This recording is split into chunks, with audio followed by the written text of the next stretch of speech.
She was just another woman trying to survive in a cruel world, until one stormy night, she found a helpless baby abandoned in a dustbin.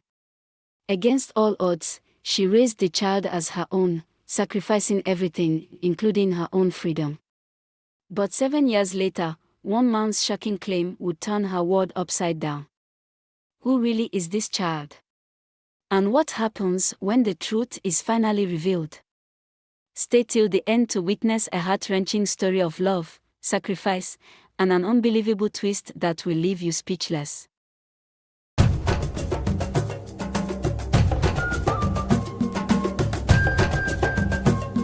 The rain poured heavily that night, drumming against the rusted roofs of Ajambody, turning the dirt roads into muddy rivers. Amarachi pulled her thin scarf tightly around her shoulders, shivering as she hurried through the dimly lit streets. The night had been long, the kind that left a bitter taste in her mouth. She just wanted to get back to Mama Coco's brothel, count her money, and sleep. She had lived this way for 3 years, ever since she was sold at 18. Love was a myth in her world. The brothel was her prison, and men were just faceless shadows who left crumpled naira notes on the bedside table. But one day, she would leave. She had a plan: save enough money and buy her freedom. Just a little longer, she told herself. As she turned into the narrow alley behind Oberland Market, she heard it. A faint cry. At first, she thought it was a cat, struggling against the storm. But as she took another step, she heard it again. Weak. Helpless. She paused. Her instincts told her to keep walking. This was Lagos. People abandoned things all the time. She had seen bodies on the street before, ignored just like empty plastic bags. But something in that cry froze her feet to the ground. Slowly, she turned her head towards the corner of the alley. That was when she saw her.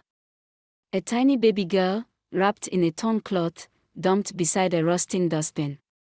For a long moment, Amarachi did not move. The baby's chest rose and fell rapidly, as if each breath was a battle. Her skin was damp from the rain, her lips trembling from the cold. She was so small. So fragile. Amarachi's heart pounded. This is not your problem, she told herself. You are barely surviving on your own. If you pick her up, what happens next? She took one step back. Then another. But before she could turn away completely, the baby let out a soft, pitiful wail. Something inside her broke. Before she could stop herself, her hands reached down. She lifted the baby gently, feeling how light she was. The child barely had any weight at all. Her fingers were stiff from the cold, her breathing shallow. No one was coming back for her. Amarachi had nothing to offer. No home. No security. No future. But in that moment, none of that mattered. She pressed the baby against her chest, trying to shield her from the rain. She didn't know what came over her, but one thing was certain. This child would not die tonight. Bringing the baby into Mama Coco's brothel was a death sentence. The moment Amarachi stepped through the wooden doors, clutching the tiny bundle against her chest, the entire room fell silent. The women, dressed in shimmering fabrics and bold lipsticks, gathered around in shock. Some whispered, their eyes wide with disbelief. Amarachi, have you lost your mind? Mama Coco's voice cut through the air like a blade. She stood at the center of the room, her heavy frame wrapped in a brightly colored buba, her sharp eyes burning into Amarachi's soul. This is not our life. This is not your life. The women nodded in agreement. A baby meant trouble. A baby meant weakness. A baby meant losing customers. Mama Coco stepped forward, her golden rings glinting under the dim lights. You have worked hard to save your money, Amarachi, she said, her voice laced with warning. You are close to buying your freedom, maybe 10 years from now. And you bring this? She gestured at the child in Amarachi's arms as if she were an insect to be flicked away. One of the girls, Tari, scoffed. Do you know how much a child costs? You will spend everything on her. And for what? Another, Busy, folded her arms. Men don't pay for women with babies. The words sank in, heavy like a stone in Amarachi's chest. Mama Coco's final words were a knife to the heart. If you keep her, you may never live this life. The room fell into an uneasy silence. Everyone waited for Amarachi to surrender. To drop the baby. To admit she had made a mistake. But Amarachi held the child closer. Her arms tightened around the tiny girl, as if shielding her from the venom in the room. She took a deep breath. Her name is Ifenanya. A ripple of murmurs spread through the women. Mama Coco's face darkened. You named her? Amarachi nodded. It means love that does not fade. Her voice did not shake. If I cannot have love in this life, then at least I will give it. The room exploded. Laughter. Mockery. Disbelief. You think love will save you? She will ruin you, Amarachi. Mark my words. But Amarachi did not listen. She spent her own money to buy milk, clothes, and to keep Ifenanya safe. And with every naira she spent, her dream of freedom grew smaller. Her savings shrunk every month.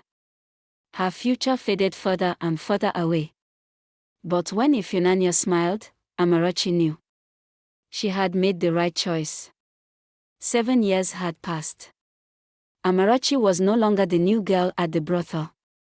Younger girls had come and gone, their faces changing, their stories the same. But Ifenanya had become her entire world. She had grown into a bright, beautiful girl with big, curious eyes and a smile that melted Amarachi's heart. Unlike other children, she had no father, no proper home, only Amarachi, who had done everything in her power to give her a life filled with love. That evening, they had gone to Tejuosho market in Yoba to buy vegetables and fish for dinner. The market was alive with the usual chaos, hawkers shouting prices, traders haggling, the air thick with the smell of dried fish, fresh tomatoes, and roasted corn. As they moved from stall to stall, Amarachi handed Ifenanya a small nylon bag. Hold this, my love. Let me buy fresh pepper. Ifenanya nodded eagerly, holding the bag close as she admired the colorful array of fruits on the wooden table before her. She was always excited about market trips, even though Amarachi knew they were barely scraping by. But across the road, inside a sleek black SUV, sat a man who couldn't believe his eyes. Chijioke Okafor. One of the wealthiest real estate moguls in Lagos. He had just left a business meeting in Victoria Island, exhausted from the day's negotiations. His driver was navigating through traffic when his gaze landed on a little girl standing in the market. His breath caught in his throat. The child, she looked exactly like his daughter, Chisem. He sat up straight. No, it couldn't be. His mind raced as he quickly signaled his driver to pull over. Chijioke stepped out of the car, his eyes never leaving the little girl. He kept his distance, following them as they moved from stall to stall.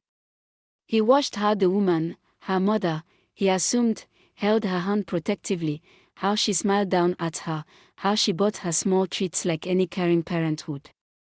But it made no sense. Chisem was on a school excursion. Her school had taken the students to Abuja for a cultural exchange program. They were supposed to return yesterday, but there had been a delay. Still, the resemblance was too much to ignore. He reached for his phone, his pulse thumping. He dialed the head teacher's number. No response. His fingers trembled as he called the school administrator. Switched off. Panic crept into his chest. His logical mind told him this was impossible. But what if? His throat went dry. His heart raced. Could this be my daughter? His hands shook as he dialed the police.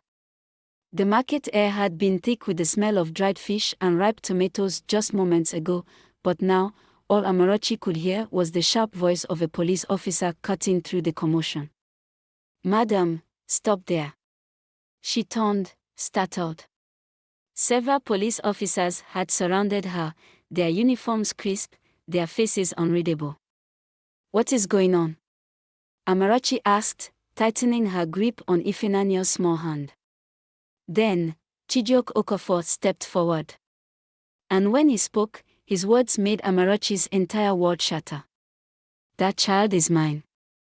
Amarachi's blood ran cold. For a second, she thought she had misheard. "What?" she whispered, her voice barely coming out. But Chijioke's voice was sharp, filled with authority and certainty. "My daughter was supposed to return from a school trip yesterday. The school has not been reachable. And now, I see this child, who looks exactly like her, with you." His gaze hardened. "Where did you get her?" A cold shiver ran down Amarachi's spine. She opened her mouth, but no words came out. The crowd gathered, whispering. Some pointed at her, while others murmured about how kidnappers now used market women as disguises. Amarachi turned to Ifunanya, her baby, her whole world, but before she could react, a police officer grabbed the child. "No!" Amarachi screamed, reaching for her, but two officers held her back. "She is my daughter." She struggled, kicked, fought with everything in her, but the grip on her arms tightened. Chijioke, despite his firm stance, seemed to hesitate for a moment. He turned to the lead officer. "If she is telling the truth, then let's prove it." Amarachi and Ifunanya were taken to a general hospital in Lagos. The sterile white walls, the quiet hum of medical machines, it all blurred together in Amarachi's mind. She barely heard the nurses speaking, barely noticed the crowd staring at her in disgust. She could still hear Ifunanya's frightened sobs. The police kept her in handcuffs as they drew blood from Ifunanya's tiny arm. Amarachi's entire body shook. She wanted to hold her, to tell her it would be okay, to whisper the lullabies that had soothed her since she was a baby. But they wouldn't let her. "Mommy!" Ifunanya cried, her small hands reaching for Amarachi. The pain in her little voice broke something inside Amarachi. A nurse gently led Ifunanya away, promising her it would only be a little while. That night, Amarachi sat in a small, dark prison cell at the police station. The cement walls were damp, the air heavy with the scent of sweat and hopelessness. She curled up on the cold floor, wrapping her arms around herself, but nothing could stop the shivering. Not from cold. From fear. She had spent 7 years raising this child. 7 years protecting her, loving her, fighting for her. And now, they had taken her away. Tears burned her cheeks. How could this happen? How could one man walk into her life and turn it upside down in an instant? She had never feared death in all her years in the brothel. She had never feared the nights spent with strangers. But tonight, she felt true terror. What if she lost Ifunanya forever?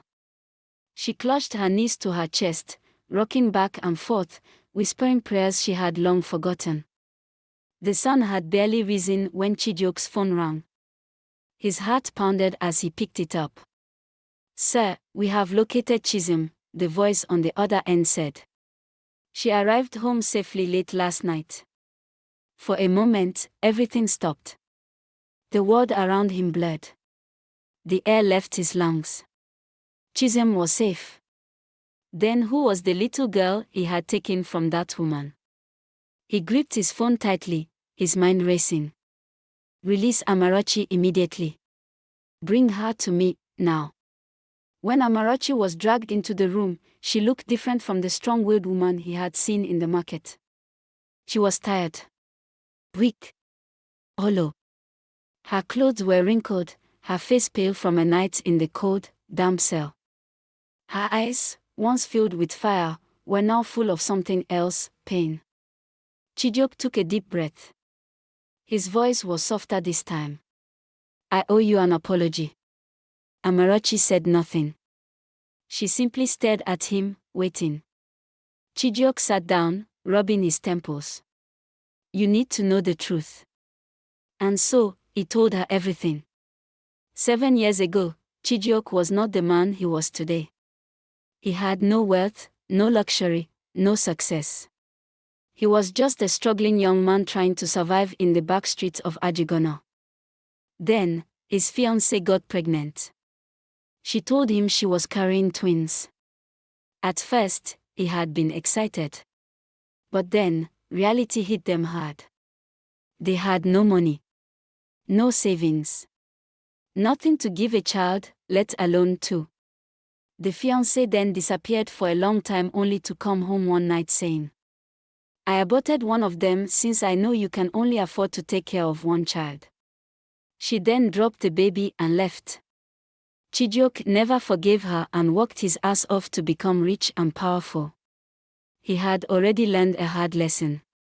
Trust no woman. Love no woman. So he never married. Never had more children. And now, standing before Amarachi, he saw a face that looked exactly like his daughter, Chisholm. At that moment, a doctor walked in, holding a sealed envelope. The DNA results. Chijioke took them with trembling hands. He already knew the truth, but he needed to see it. He tore open the envelope. His eyes scanned the words. Ifeanyi was his biological daughter. The room fell silent. Amarachi exhaled sharply, pressing a hand against her chest. Chijioke's grip tightened on the papers. His voice barely above a whisper. "She's mine." The realization hit both of them at the same time. The girls were identical twins. Two lives, separated at birth. One raised in wealth. Private schools. Housemates. A father who thought she was the only one. The other raised in poverty. A brothel. A mother who wasn't really hers, but who loved her more than life itself. Amarachi felt dizzy. She had spent 7 years raising another man's child. Sacrificing her own future, her dreams, her freedom, for a girl who was never hers to begin with. Her knees buckled, and for the first time since this nightmare began, she broke down. Tears spilled down her cheeks. "She's all I have." Chijioke's eyes softened. "I know." Chijioke had been many things in his life. A hustler. A fighter. A man who built his empire with his bare hands. But grateful. He had never truly known what it felt like to owe someone more than he could repay. But as he watched Amarachi, a woman who had given up her entire life to raise his child, he knew one thing. He owed her everything. When Amarachi finally found the strength to speak, she told him her side of the story. How she had found Ifeanyi abandoned as a newborn. How she had chosen to love her despite the warnings, despite the dangers. How she had given up her own freedom just to give this little girl a life. Chijioke listened. And when she finished, he did something no one expected. He paid for Amarachi's freedom. In full. The woman who had once been trapped in a life she never chose was free. At last. After Chijioke paid for her freedom, Amarachi did not immediately celebrate. She had spent 7 years dreaming of this moment, the day she would walk away from Mama Coco's brothel and never look back. But now that the chains had been broken, she didn't feel as free as she thought she would. She was grateful, yes. But deep inside, she felt lost. For 7 years, her entire world had been Ifeanyi. Now, that world had expanded. Ifeanyi had a sister. A father. A different life. Amarachi felt like a stranger in her own story. At first, she considered taking Ifeanyi and living forever. Disappearing. Starting over. She had raised Ifunanya on her own all these years. She was her mother, in every way that mattered. What if Chijioke's word changed her? What if Ifunanya forgot her? What if, one day, she no longer needed Amarachi at all? The thought made Amarachi's heart ache in a way she had never felt before. But in the end, she couldn't do it. She couldn't steal a father from his child. She couldn't separate Ifunanya from the sister she had never known. So, she made a compromise. She moved to a quiet town in Ibadan, far from the brothel, far from Lagos, far from the past that had once trapped her. But every weekend, without fail, she took Ifunanya back to visit her twin sister, Chism. It became their routine. Every Saturday morning, Amarachi would wake Ifunanya up early, braid her hair neatly, and board a bus back to Lagos. At first, Ifunanya and Chism were shy around each other. They would sit together but barely speak, stealing quick glances when they thought no one was looking. Chism had grown up in a life of comfort. She was used to soft pillows, air conditioning, private tutors, and expensive toys. She had never worn second-hand clothes or gone to bed hungry. Ifunanya, on the other hand, had learned how to share one plate of food, sleep on a mat, and sew her own dolls from old fabric. They were the same, yet so different.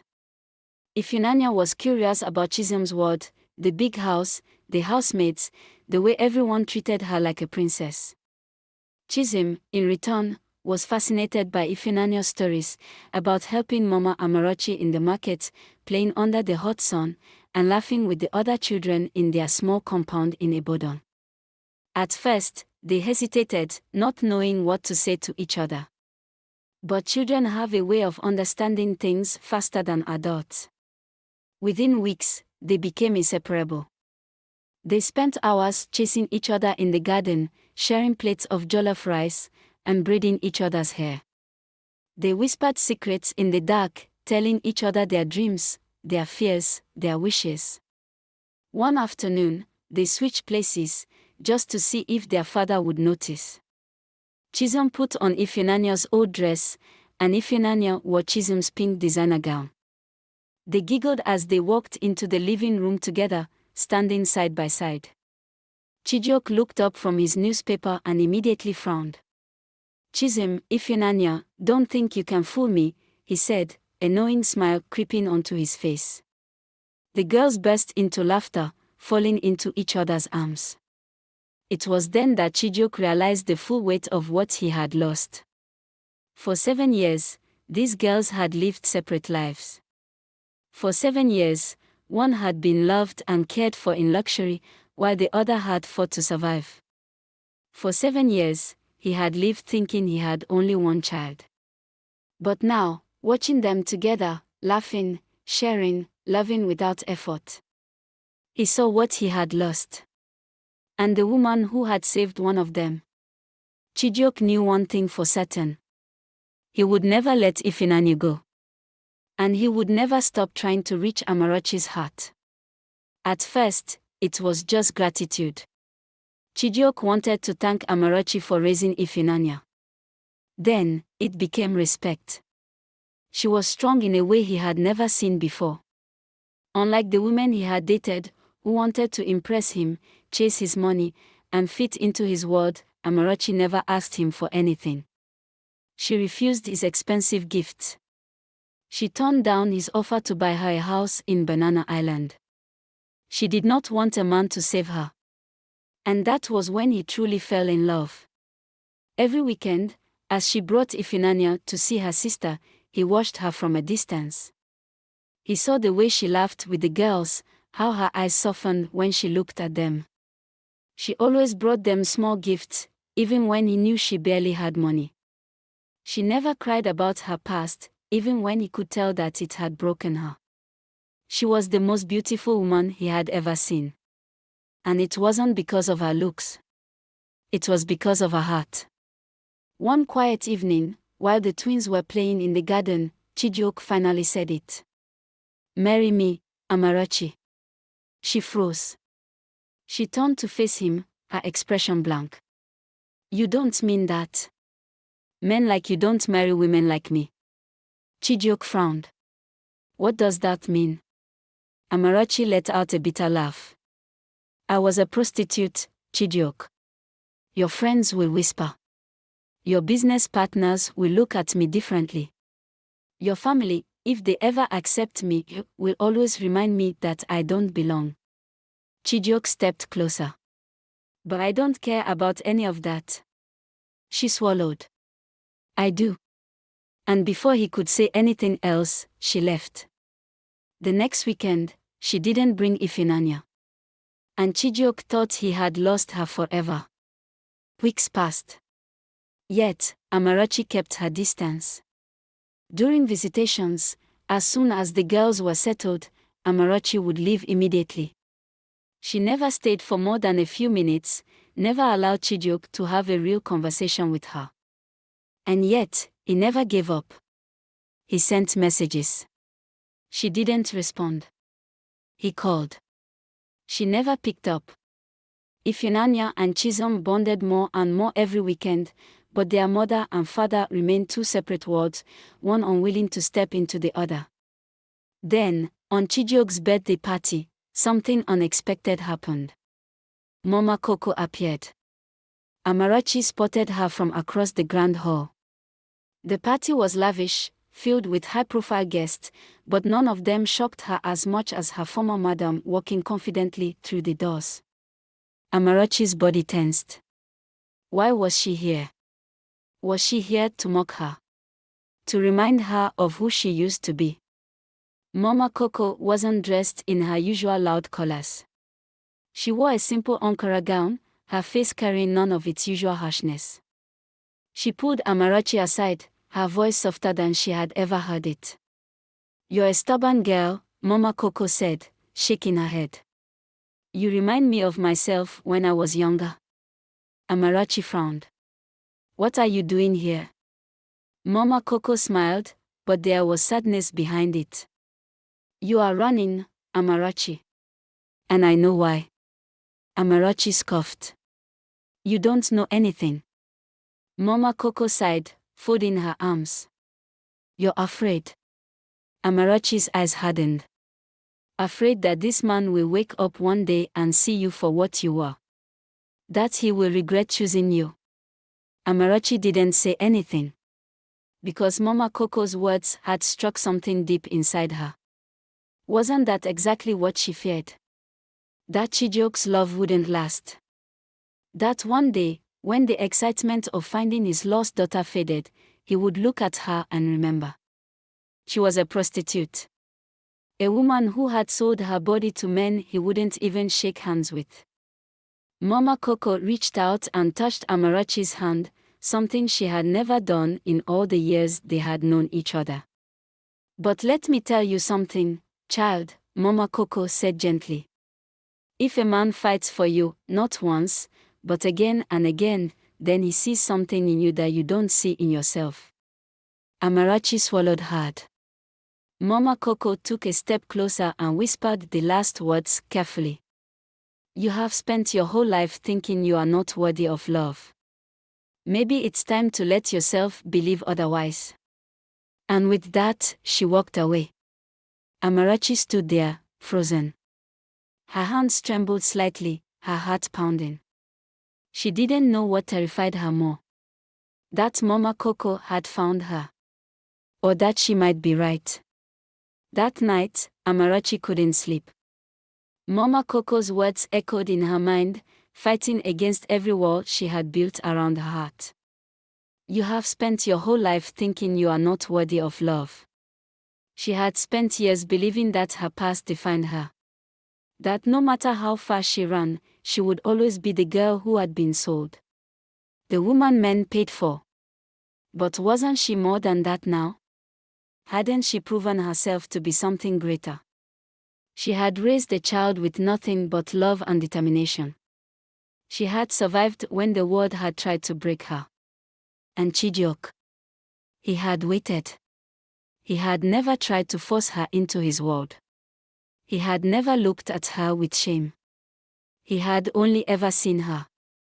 That night, as she stayed over at Chijok's house, Amarachi made a decision. She sat on the bed and took out a piece of paper. Her hand shook slightly as she picked up the pen. But as soon as the words formed in her heart, she wrote them down.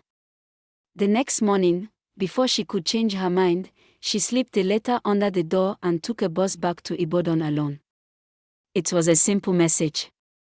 I will marry you, with a specific address for him to pick her up. And so, our story changed forever. The woman who had been sold, used, and abandoned became the soon-to-be wife of the only man who had ever truly seen her. And for the first time in her life, Amarachi chose love. Not just for Ifunanya, but for herself. Thank you for watching Savannah Storytime, where stories come alive and lessons last a lifetime. This journey has shown us that love, sacrifice, and redemption can change even the most impossible situations. No matter where life starts, everyone has the power to rewrite their story. True love does not demand or force itself, it proves its worth through patience and consistency. If this story touched your heart, don't forget to like, comment, and share your thoughts. I'd love to hear what lessons stood out to you the most. And if you haven't yet, hit that subscribe button and turn on notifications so you never miss another powerful story from Savannah Storytime. Let's continue sharing meaningful African stories that inspire, teach, and remind us of the beauty of our heritage. Until next time, stay inspired and keep believing that new beginnings are always possible for those who dare to embrace change and believe they are worthy of love and happiness.